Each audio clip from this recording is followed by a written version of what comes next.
अगर दीपक दास के हत्यारों को मार करके मुझे जेल जाना पड़े तो मंजूर है साहब। और तलवार के नोक पर सलवार पहनने वाले हमसे लड़ाई झगड़े की बात करेंगे। 2 कौड़ी के नीचों से कहना चाहता हूँ, सुन लो कान खोल करके बांग्लादेशी कठमुल्लो, एक आंख का बदला 2 नहीं होनी चाहिए, एक आंख का बदला 200 आंखें होनी चाहिए। अगर सरकार इस पर टिप्पणी नहीं करेगी तो हम अपने हिसाब से देखने का काम करेंगे। अरे पाकिस्तानी तो ये नौमर्द कौम है साहब, इनको तो जितनी बार मारो वो उतनी बार कहते हैं इंशाल्लाह अगली बार जीतेंगे। नहीं, ये जो लोग बात कर रहे हैं तो राफेल, सुखोई, मिराज, मिग-21, चिनूक, ये सब हमने दिवाली के लिए रखा। सरकार की जमीन पर रोहिंग्या बांग्लादेशी नहीं रहेगा। जिसको ज्यादा अगर मौलाना अखिलेश यादव को प्यार है, टेढ़ी नाक वाले नेताजी को ज्यादा इन लोगों से प्यार है तो अपने देखिए, माननीय मुख्यमंत्री योगी आदित्यनाथ जी हिंदू हृदय सम्राट कहे जाते हैं। पूरे उत्तर प्रदेश को छोड़ करके क्या पूरे विश्व का हिंदू आज योगी जी को टकटकी लगा करके देख रहा है कि जिस प्रकार से बांग्लादेश के अंदर दीपू दास के साथ हुआ, उसके ऊपर योगी आदित्यनाथ जी की क्या प्रतिक्रिया है। और माननीय मुख्यमंत्री बहुत ही धन्यवान है।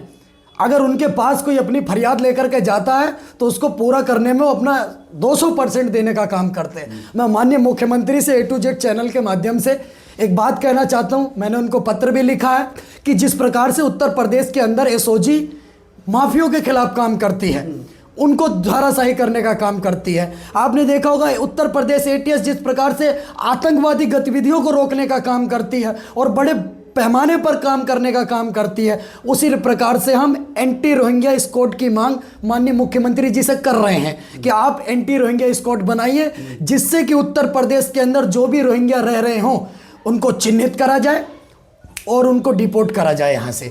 क्योंकि आप देखो किस प्रकार से उत्तर प्रदेश के अंदर आए दिन घटनाएं और अपराध बढ़ रहे हैं और इन घटनाओं को अंजाम देने वाला कोई और नहीं, ये सिर्फ और सिर्फ देश के स्लीपर सेल हैं। ये उत्तर प्रदेश में रहने वाले स्लीपर सेल हैं। इनके ऊपर बहुत अच्छे से बारीकी से काम होना चाहिए। अगर अभी पूरा प्रशासन काम कर रहा है, लेकिन अगर उत्तर प्रदेश के DGP भी को, माननीय DGP साहब को भी मैंने लेटर लिखने का काम करा, मैं भी आपको दिखाऊंगा। अभी मैंने उनसे भी यही बात की रिक्वेस्ट करी है कि अगर स्पेशल इनके लिए अगर स्क्वाड बनेगा तो इससे पूरे उत्तर प्रदेश को फायदा मिलेगा और यही मिसाल पूरे देश में जाएगी। जो आप स्क्वाड की बात करें वो सिर्फ रोहिंग्या के ऊपर काम करेंगे। बिल्कुल, प्रदेश के किसी भी कोने में कोई भी रोहिंग्या है, बांग्लादेशी है, उस पर वो काम करें। साहब अगर आपके दांत में दर्द है और आंख के डॉक्टर को दिखाएंगे तो कैसे काम चलेगा। इसीलिए मैं कहना चाहता हूं, जहां दर्द है वहां पर चोट करने की जरूरत है। अगर दर्द हमारे को रोहिंग्या बांग्लादेशी से है तो एंटी रोहिंग्या स्क्वाड बनाने में क्या दिक्कत है, वो सिर्फ उन्हीं के ऊपर काम करेंगे। और माननीय मुख्यमंत्री जब उनसे रिपोर्ट मांगेंगे तो और कितना अच्छा लगेगा और ताबड़तोड़ तरीके से प्रेशर आ जाएगा पुलिस पे, कितने पकड़े, कितने डिपोर्ट करे, कितने चिन्हित करे, तो वो डाटा चैनलाइज हो जाएगा। बिल्कुल, जो अभी हम डाटा की बात कर रहे हैं, एक्यूरेट डाटा एक्यूरेसी के साथ मिलेगा और माननीय मुख्यमंत्री जी ही कर सकते हैं इस बात को।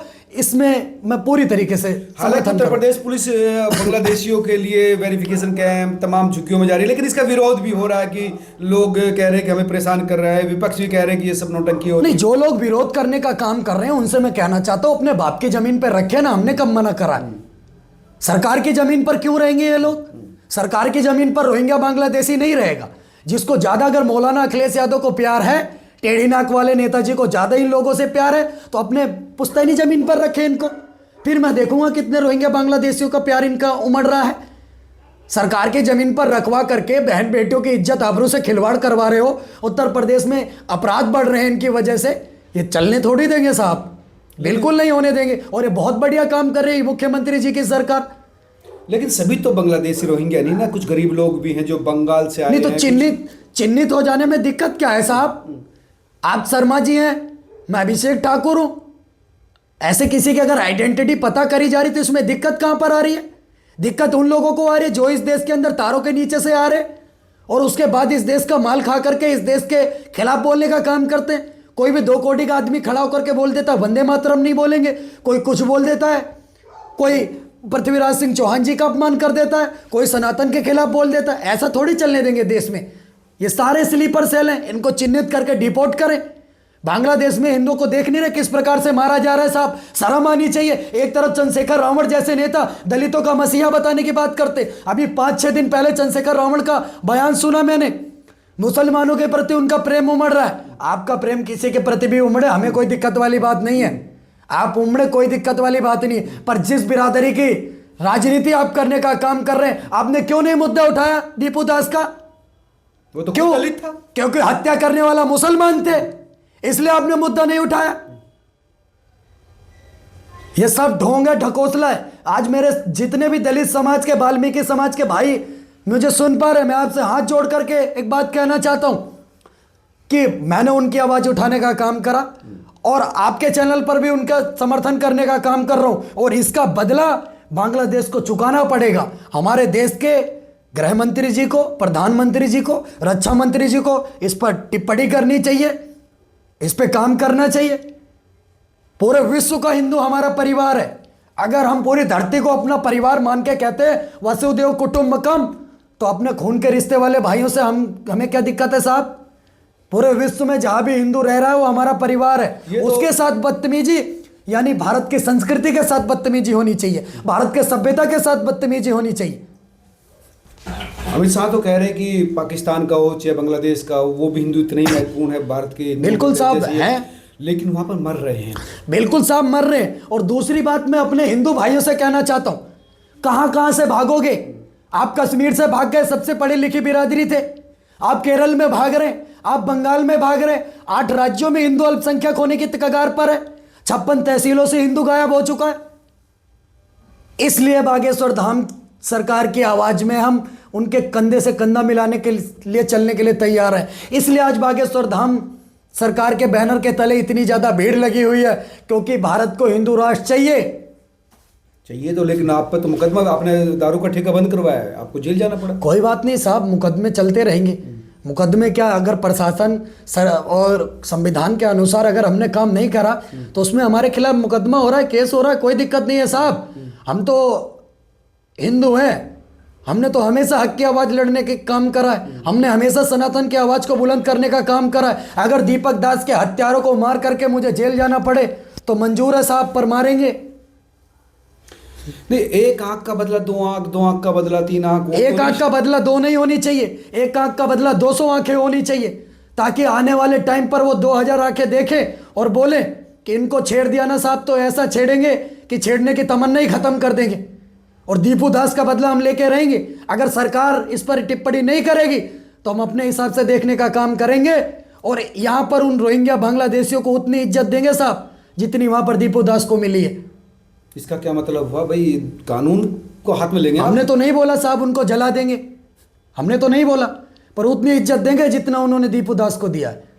सरकार काम कर रही है, दूसरे देश का मामला है ना, इंटरनल अफेयर। काय को मामला है साहब दूसरे देश का? बांग्लादेश का है ना मामला। आप मेरी बात सुनिए, पाकिस्तान के हिंदू भी हमारे भाई हैं, बांग्लादेश के हिंदू भी हमारे भाई हैं। प्रधानमंत्री जी आज विश्व स्तर के नेता हैं। अगर वैश्विक नेताओं में गिनती होती तो प्रधानमंत्री जी प्रथम श्रेणी में होते हैं। आज भारत विश्व में सबसे आगे खड़ा हुआ है, विश्व की सबसे बड़ी तीसरी अर्थव्यवस्था बन के खड़ा हुआ है। आज भारत जो करता है पूरा विश्व इस चीज को देखता है साहब।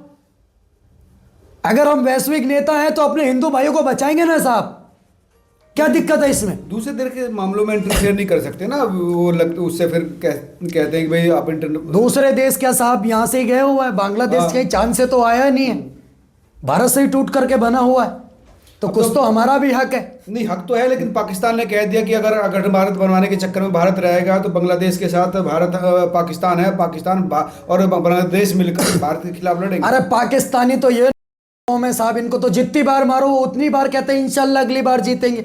सुबह इनको ठोक दो, पेल दो, फिर कहते हैं शाम को इंशाल्लाह अगली बार फतेह करेंगे, अगली बार दिल्ली तक जाएंगे। उधर रावलपिंडी में इनका तमाशा खड़ा हो गया, इनके पास कब्रें कम पड़ गई, एक्स्ट्रा कब्रें खोदनी पड़ गई ऑपरेशन सिंदूर के अंदर। उधर आप देखो पाकिस्तान के प्रधानमंत्री लेवल के व्यक्ति की कोई पीछे से टपाटप कर देता है। आप सोचो साहब, भारत पाकिस्तान का प्रधानमंत्री के पिछवाड़ा बजा करके कोई निकल लेता है, तो कितने सेफ हैं पाकिस्तान के लोग? ये तो इनको सोचना चाहिए। जहाँ के भूतपूर्व प्रधानमंत्री का पिछवाड़ा चेक कर दिया किसी ने, तो आम पाकिस्तानियों को तो जब मर्जी हम चेक कर देंगे। वो बात ठीक है, वो फर्जी वर्जी खबर हो सकती है। नहीं, ये जो लोग बात कर रहे हैं तो Rafale, Sukhoi, Miraj, MiG-21, Chinook, ये सब हमने दिवाली के लिए रखा, ये इसीलिए तो रखा है कि पड़ोसी मक्कार है, गद्दार है, उसको बताएंगे।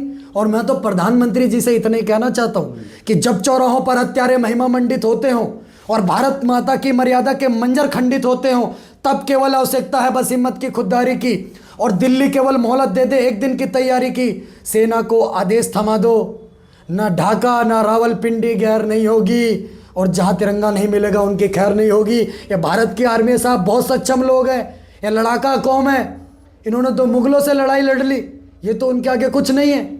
हाँ वो तो ठीक है, लेकिन दूसरे देश में कह रहे हैं कि भाई दूसरे देश के मैटर में इस तरह कैसे कर सकते हैं। बांग्लादेश वाले कह रहे हैं कि हिंदू का जहां भी मैटर होगा वो हमारा मैटर होगा साहब, दूसरे देश का मैटर नहीं होगा। हिंदू चांद से नहीं आया, हाँ हम सारे हिंदू हमारे भाई तो सरकार भी कह रहे हैं, लेकिन कर नहीं पा रहे ना। वो कैसे करे, वो कह ही सकते हैं बांग्लादेश साहब, सरकार करेगी, मुझे पूर्णतः विश्वास है। और नहीं तो अभी यहाँ पर देखिए, अभी बहुत स्वाभिमान जिंदा है भारत के अंदर। भगवा झंडे के नीचे 36 बिरादरी जिस दिन आके खड़ी होंगी, बांग्लादेश ज़्यादा बड़ा नहीं है। हाँ बांग्लादेश ज़्यादा बड़ा नहीं, लेकिन वो तो कह रहे हैं कि चिकन नेक को काट देंगे, सेवन सिस्टर को भारत से बगल कर देंगे, बांग्लादेशी कह रहे हैं। घर में नहीं है खाने को, अम्मा चली भुनाने को। ये जाहिल कौम वो आपके प्रधानमंत्री जी के अंडरगारमेंट्स लहरा रहे हैं टीवी के ऊपर, और ये इनको काट देंगे, उनको मार देंगे। इनको 2 कौड़ी के नीचों से कहना चाहता हूँ, सुन लो कान खोल करके, बांग्लादेशी कठमुल्लो, ये बांग्लादेश की आर्मी नहीं है। और वहाँ पर यहाँ पर बांग्लादेश का प्रधानमंत्री नहीं है जो तुम्हें तो रोने करने देंगे। ये हिंदुस्तान की आर्मी है। एक तरफ से मारना छेदना शुरू करेंगे ना तो ढाका की गलियां भी कम पड़ जाएंगी, बहा देंगे। और तलवार के नोक पर सलवार पहनने वाले हमसे लड़ाई झगड़े की बात करेंगे। जिन्होंने अपना बाप बदल दिया हो तलवार देख करके, वो कौन लड़ाई की बात करे। बांग्लादेशियों ने बाप बदला तलवार से नहीं, ऐसे ही मूल्य बन गए, नीचे का टोपा ऐसे ही कट गया। वो आस्था के हिसाब से हुआ ना भाई, आस्था बदली ना तब उन्होंने वो बदला। साहब अगर आस्था बदलती तो रास्ता भी बदलता, आस्था नहीं बदली ना। ऊपर से तो सारे ऐसे आ रहे हैं, कटिंग छटिंग हो रही है, और किसी का 2 बूंद धरती पर गिर जा रहा है कटिंग छटिंग में, तो बोल रहे हमारे बाप का भी भारत है।